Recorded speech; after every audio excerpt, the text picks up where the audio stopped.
I guess it's a little bit past 11 o'clock. Good morning, everyone.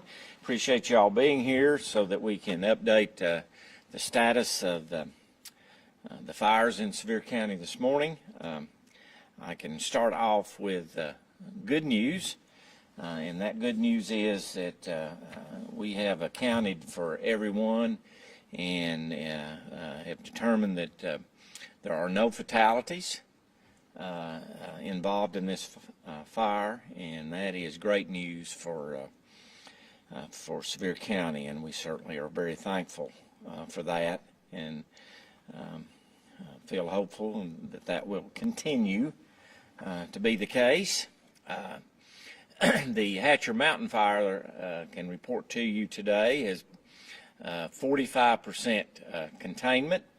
We're still estimating around 3,700 acres, and we are estimating more than 100 structures have been affected.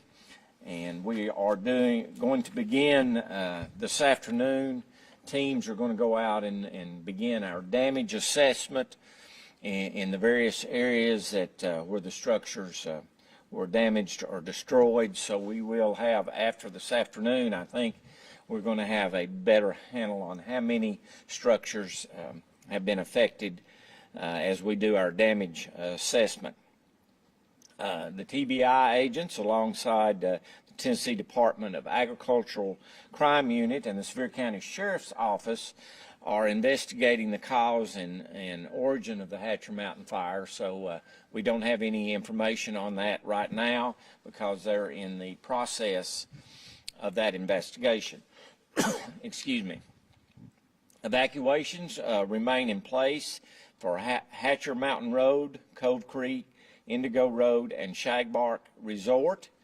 Later on today, we are going to have a map available that our citizens can go to and see the areas that have been evacuated for the Hatcher Mountain Fire and continue to be under mandatory evacuation, so that they can see whether or not their area is a part of that. We have several roads that remain closed due to hot spots, and the emergency personnel continue to work.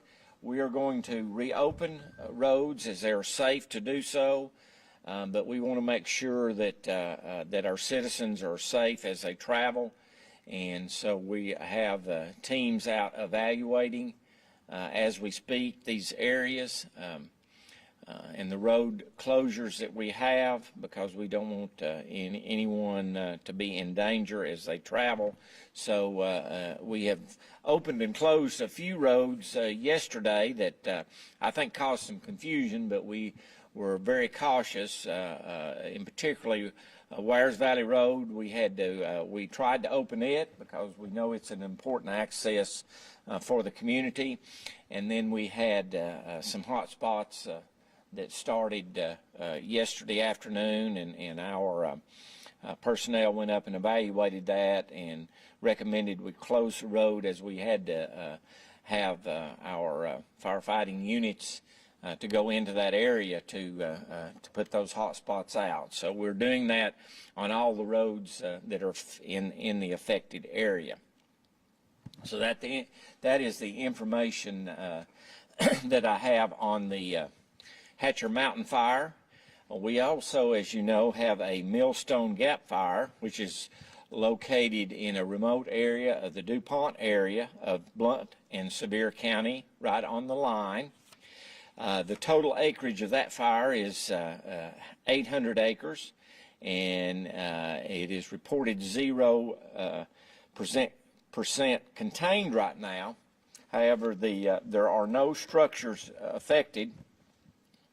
It's a very mountainous terrain, very difficult terrain to get into. So, but we do have a lot of resources down there that are trying to contain that fire, and we continue to work to do that. And fortunately, the weather is not what it was the other night. We don't have the the force of winds that we have, and I think the humidities went up, and so we continue to watch that very closely and continue to work that fire with a lot of personnel. We've had some evacuations in that area from the Blount County line to South Rogers Road. Those remain in place. But other areas, as I said, we're going to have a map, and other areas will be opened up down there as we can do so. Those affected by the fires can go to www.mountaintough.com. That is now activated. Okay, then I stand corrected. My cheat sheet here said .com. Those are now activated. Items accepted for donation include water, sports drinks, baby clothes, hygiene items, new clothes, and gift cards. And I emphasize new clothes as we had an issue with that in 2016. So the Sevier County Fairgrounds is open presently to receive those donations, and we'd ask folks, if they want to donate, to take those items to the fairgrounds.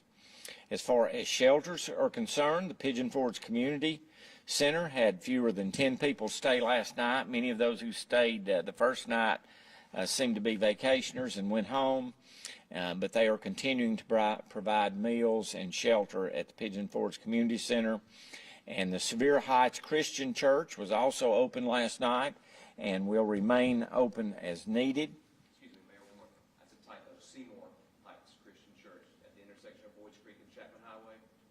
Yeah, that is, again, thank you for, that's correct. That's Seymour Heights Christian Church. And so we have those shelters open.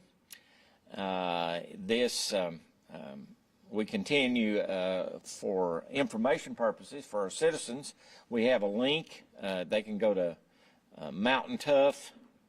Is that mountaintough.org, and or of the Sevier County government websites to get updated evacuation maps and road closures. We're going to update those this afternoon and have that available for the general public so that they can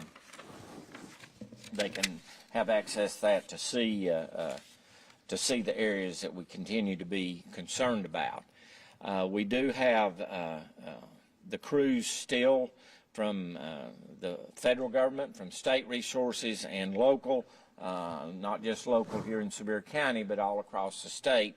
We do have those crews, and they continue to monitor these fires and continue to work to put them out, especially put out the hot spots. And we continue to have a lot of resources from the state as well that are working very diligently to make sure that these areas that we continue to contain those areas. We've got a group of folks up here, and I don't know if they want to address any of the ongoing operations. We have Bruce Miller. Bruce is with the Tennessee Forestry, and I don't know, Mr. Miller, if you want to tell the folks here anything of what's going on from the forestry level.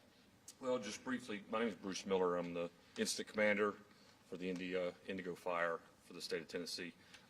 Right now, we are predominantly making all our efforts on the western side of the fire to keep it out of the preserve. There was a small slop late last night. We were able to get our lines constructed this morning. Just talked to my operations section chief. He doesn't think there'll be any difficulty in containing that. I have put the majority of the fire in patrol and mop-up status, so we are out actively searching, securing lines, and making sure that all hot spots are out and safe for the public when and if the county and their personnel deem it safe for the public to come back in. Right now I am in communication with the incident commander on the fire over near Seymour in that area, the DuPont area, and he is doing a very aggressive size up and we have quite a few resources there. We're bringing in several heavy dozers. We have a hot shot crew from the U.S. Forest Service that we're going to assign to that fire. We are looking at possible air operations this afternoon once we determine where our lines will be constructed. So we want to utilize those resources efficiently once we call them up. They are on standby and awaiting our calls at this time. He said he would rather do a size up before getting them up and just having them fly around. But as things go now, the fire in Indigo is looking very good. I'm hoping possibly for a transition sometime this weekend. Thank you. We have Chief Puckett here, and Chief, as you know, is the fire administrator for Sevier County and been the incident commander. Chief, you want to address any?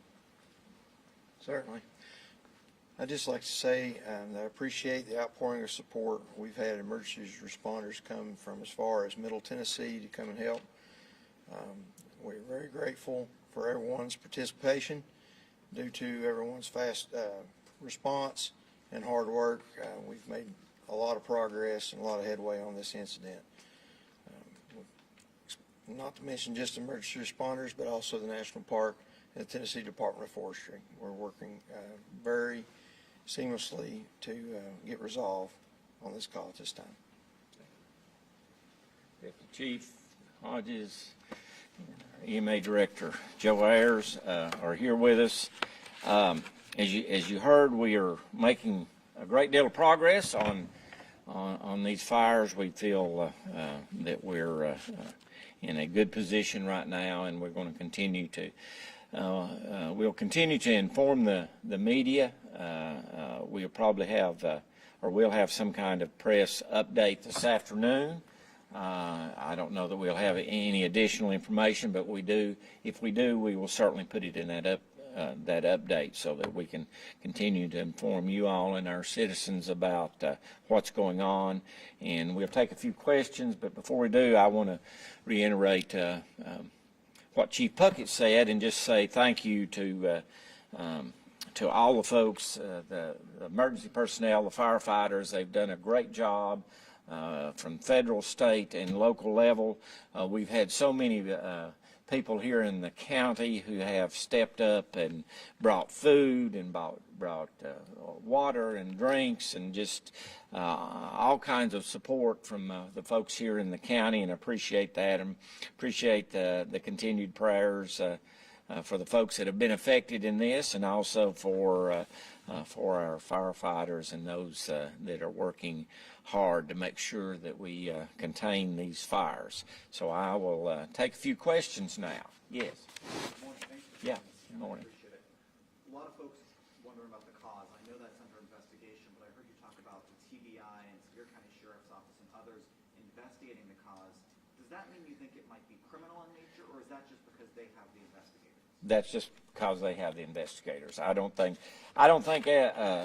we have any indication right now that there is any criminal activity involved in the fires that I'm aware of. But we want to make sure that we can determine what that cause was. But that doesn't indicate that we're thinking that there's any criminal aspect to this. A lot of folks also concerned about their homes. I know yesterday at this time we heard more than 100 structures. Is that just because you've examined 100 structures? You just kind of counted them? Do you estimate it's a lot more? That's what we're doing. We're starting that this afternoon. Joe Ayers, our EMA director, is organizing teams to go out in these communities that were affected, to go house to house and to see the damage at each house. They're going to put that on a map. We're going to have that available. So that's going to start this afternoon so that we'll have more detailed information when we get, and we're going to put that on our website also so that the public can take a look at it. Is this going to be pictures on this map you're talking about? Is it pictures? Can people actually see their home, or is it just kind of showing where the fire? Joe, you can tell them. What we're intending to do is very similar to what we did in 2016. We utilized the GIS platform. We were able to put it online, and it was very successful. We received a lot of input from the community that it helped individuals who were unable to go back to their residence to identify whether or not their structure had been affected or was severely damaged to where, as we would say, maybe a total loss. So what our plan will be to go out and assess the area to make sure it's safe for these individuals to go out to make this assessment. And then our crews will go out and evaluate each house to identify a certain level of damage. And that's part of the process as we go forward requesting assistance from other agencies in the recovery process. So we're at the very beginning of trying to begin the recovery process. But as this assessment's completed, we will get it posted back online and try and have a map to help folks to put in their address, to give them a status of what that structure is at the time if they're still not able to be allowed to return back into the area due to safety. Do you have any concept of which neighborhoods may have been the hardest hit?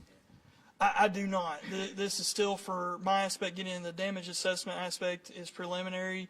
I'm working with the Sheriff's Department and the Fire Service to be able to now make entry as it's been active scene where they've been actively engaged in suppression efforts. So as they have put out a lot of the fires and it's been smoldering with the winds the last few days, they've flamed back up. So it's been a very ongoing event. Are the majority of the buildings damaged rental properties or people's actual homes? That I don't have that information right now. Okay. And you said no fatalities. What about injuries? I'm only aware of the initial injury that we had on the first day. A question for Bruce. You talked about a transition this weekend. Does that mean safe enough containment for people to get back into their homes? No, sir, you might come, but I'm sorry. No. So what does that mean? What a transition is, meaning that I have got my containment lines and I feel comfortable releasing my resources and turning it back over to the county personnel for them to continue their efforts. But that would mean active flame is down, and we're pretty much in a patrol status, and I leave it up to the county and their personnel to deem it safe for the public to come back in. Sir, you said that you felt this fire and you feel very good about this fire right now. Yes. How does that compare to what's happening in Seymour and the counterpart there? Well, I have not had an update from him. I spoke to him at 6 this morning, and he briefed me that he was going to go out and do an active assessment of the fire. So I probably won't know any more information until about 1300 or 1 o'clock this afternoon. What does an active assessment mean? What we do is we go out, we evaluate fire activity, terrain, fuels, weather, available resources, and then we build what we call the big box. And we're going to work within that box to determine structures, property, values, and where we are going to apply our resources the most effectively to contain or control the fire from advancing into those areas. And so we also are looking out for lives, of the safety of our personnel and the public. So we want to make sure before we go in and start committing resources that we have an active plan. And so when we assess that, we take all this into consideration. You mentioned hot shot crews. Yes. What is that? A hotshot crew with Forest Service is a specialized group of individuals that their initial attack is they attack the fire with hand tools. They're specialized in fire suppression, and they are what you would consider the elite of our firefighting group. They are physically trained to endure long stretches of firefighting, and they are our specialists. I mean, we are all professionals, but they specialize in hand construction more so than anything else. And we bring those in, and we can turn those loose and say, we want you to go from point A to point B, and we can estimate how much line construction we can get from those units. And so we have several of those around the country. We just so happen to have one available for us right now at the Park Service, so they brought those over since they weren't on an active fire. And we needed the resources due to the constraints put on us with all the other fires in the area. And we're going to, since we deem this our priority fire, we're going to put that over there and have them work with them. So the Seymour fire is the priority fire at this point? Yes. I mean, as far as between the two, I have my team from the Grand Division's incident management team from the state on this fire. So I have the resources I need. So now we're directing all additional resources to the DuPont fire. And did you have a hot shot crew for this fire, or is this just for this? Just for this fire. The shot crew did not come available till about a day or so ago. And can you describe the difference in terrain between the Seymour fire? I know you're looking at that, the DuPont fire, versus what we see here in Wears Valley. Is it a more rural area, more inaccessible area? From my understanding, yes, it is a little bit more inaccessible. It's not as developed. So we're having to do a lot of footwork in going in and evaluating fuels and where we can put in containment lines. Whereas here we had a lot more developed areas that we could drive around. We also had a lot of local access through the fire departments that were here to direct us in the areas. So we are working in cooperation with all the fire departments and trying to develop that plan. So as of this morning, I know you said active fires are kind of down. Is there one area specifically, that Hatcher's Mill area, where we're still seeing some of those active fires? Hatcher's Mill? Hatcher's Mountain area. Hatcher's Mountain.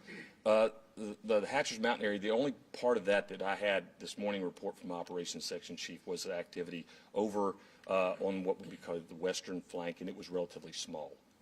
Fire activity overall, due to the increase in humidities and the moistures that we've had in the past few days, has diminished fire activity to a level that we've been able to get in and do some direct line construction and attack this thing right up to the fire's edge and put in good containment lines. So is it accurate to say, I just want to make sure I understand you right, that you guys have made significant progress on the Hatcher's Mountain fire? You're now at 45% containment, so the priority now is shifting to the Seymour fire? Yes. Okay. Yes. And then the hotshot crew, where are they from? That information I don't have. I just got a report that we had a 20-person hotshot crew, but I didn't get a nomenclature. Okay. And how many people remain evacuated? I don't have that figure. I don't know how many people. As I said, we're going to have that on our website later today, so we'll have that information later today, how many areas remain in the evacuation. And one thing I want to emphasize about the Millstone Gap fire in the DuPont area is that it's always been a priority. It's just that it grew yesterday afternoon. It grew some in that mountainous area because it's a difficult area for firefighters to get into. It's a very rough terrain. There's not many homes in this area, very few, and so that's when the local, state, and federal government put more resources into that area because of the additional growth in the area. We're going to have to close this because we have this is the Commissioner of Commerce and Insurance, Commissioner Lawrence, is coming in, and we've got to meet with him. They're setting up a trailer at the Sevier County Fairgrounds for anyone who lost their homes.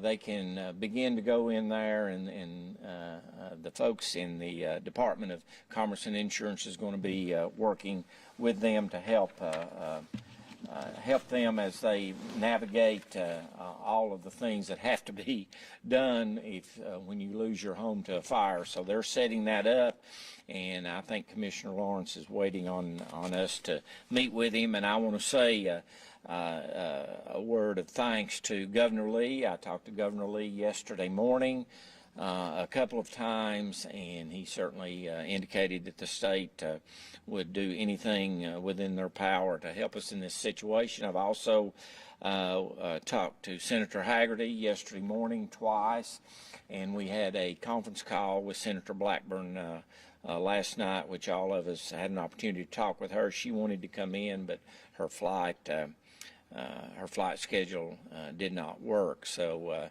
we have talked to our state and federal officials. We're also meeting today at lunch with the team of Director Sheehan and Lieutenant Governor McNally are going to be there, as well as our state representatives and possibly state senator to brief them on the fires and what's going on. So again, thank you all for being here. We'll have another update, a press release this afternoon to update you, and we'll include any additional information in that we might have. So thank you very much. Thank you.